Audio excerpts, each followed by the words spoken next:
ایک پاکیزہ محبت۔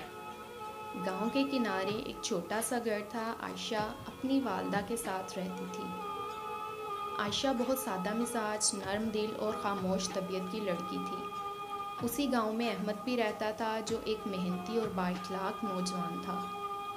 دونوں کی ملاقات کبھی رسمی طور پر نہیں ہوئی، مگر ایک دوسرے کو دور سے جانتے تھے۔ احمد اکثر دیکھتا کہ اپنی بیمار والدہ کی خدمت میں مصروف رہتی۔ اسے عائشہ کی خوبصورتی سے زیادہ اس کے کردار اور اس کی خدمت گزاری پسند تھی۔ وقت گزرتا گیا اور احمد کے دل میں عائشہ کے لیے عزت اور محبت پیدا ہوتی گئی، مگر اس نے کبھی اپنی حدود پار نہ کی۔ وہ جانتا تھا کہ سچی محبت بے صبری نہیں سکھاتی، بلکہ احترام اور صبر سکھاتی ہے۔ ایک دن عائشہ کی والدہ کی طبیعت بہت خراب ہو گئی۔ احمد نے خاموشی سے اس کی ہر ممکن مدد کی۔ دوائیں لایا، ڈاکٹر کا انتظام کیا، مگر کبھی اس کا ذکر کسی سے نہ کیا۔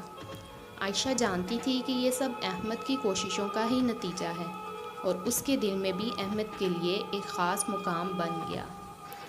چند ماہ بعد عائشہ کی والدہ اس دنیا سے رخصت ہو گئیں۔ اس دن عائشہ کو یوں لگا جیسے اس کے سر سے سایہ اٹھ گیا ہو۔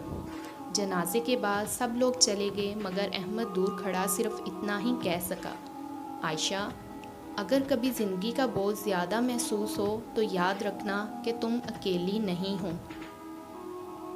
یہ الفاظ سن کر عائشہ کی آنکھوں سے آنسو بہہ نکلے۔ اس نے پہلی بار محسوس کیا کہ محبت صرف حاصل کرنے کا نام نہیں ہوتا، بلکہ کسی کے درد کو اپنا درد سمجھنے کا نام بھی محبت ہوتا ہے۔ کچھ عرصے بعد احمد اپنے والدین کو عائشہ کے گھر رشتہ لے کر بھیجنے میں کامیاب ہو گیا۔ عائشہ نے بھی قبول کر لیا۔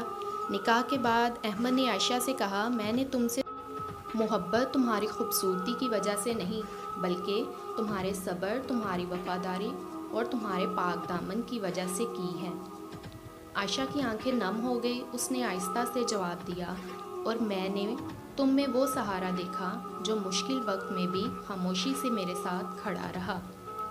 یوں ان کی محبت کسی شور، وعدوں یا دکھاوے کے بغیر اپنے خوبصورت انجام تک جا پہنچی، کیونکہ پاکیزہ محبت وہ ہوتی ہے جو دلوں کو سکون دے، عزت بڑھائے اور انسان کو بہتر بنائے۔